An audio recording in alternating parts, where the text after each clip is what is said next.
Salve bando de loucos, aqui é o canal Corinthians 247, trazendo a elite das notícias do nosso todo-poderoso timão. Já senta o dedo no like, e se não for inscrito, certeza que é corno, bora pro vídeo. Uma proposta de solução definitiva para o Corinthians se é uma crítica injusta e recorrente ao papel da imprensa, seja na política, na economia ou no futebol, é a de que jornalistas denunciam erros e não apresentam soluções. Pois eis que as soluções para a crise corintiana, embora difíceis, mas possíveis. Elencamos, com o auxílio de juristas da área do futebol, caminhos para tirar o Corinthians do mar de lama em que se encontra. O impeachment de Augusto Melo, apesar de aparentemente inevitável, não resolverá a situação do Corinthians. O substituto, independentemente do grupo político de que faça parte, não se libertará do sistema que vem destruindo o segundo clube de maior torcida do país. Pior, para governar, terá que se associar a outros grupos que participaram da destruição. Isso se não fizer parte de um deles. Passa caminho para uma solução definitiva. Primeiro,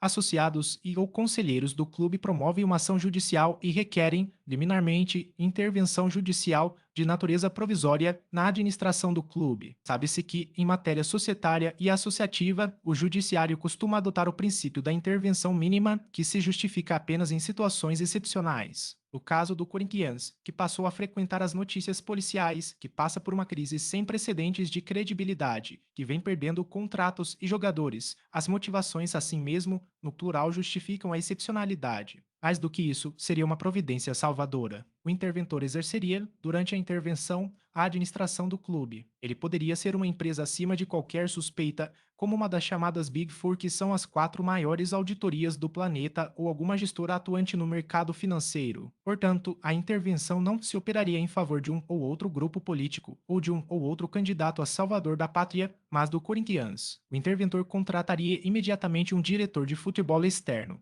respeitado no ambiente futebolístico, para tentar estancar a crise no vestiário. Paralelamente, faria um diagnóstico isento da real situação do clube e retomaria conversas com credores, patrocinadores, fornecedores e outras partes interessadas para igualmente tentar estancar a crise externa. Segundo, o interventor requereria a recuperação judicial do clube, providência que, desde o surgimento da lei da SAF, passou a ser o caminho de salvação de times em crise extrema, como Cruzeiro, Botafogo e Coritiba. O plano de recuperação judicial preveria a constituição de uma SAF, da qual o clube permaneceria acionista minoritário, com o propósito de resguardar a história, a tradição e outros elementos que o fazem a agremiação ser o que é, apesar do esforço de muitos dirigentes nos últimos anos para que deixe de ser. A SAF Corinthians, que se tornaria a entidade de prática do futebol a exemplo no Brasil de Atlético Mineiro, Cruzeiro, Botafogo e Bahia, e, na Europa, de Manchester City, Unité, Liverpool, PSG, Benfica, Porto,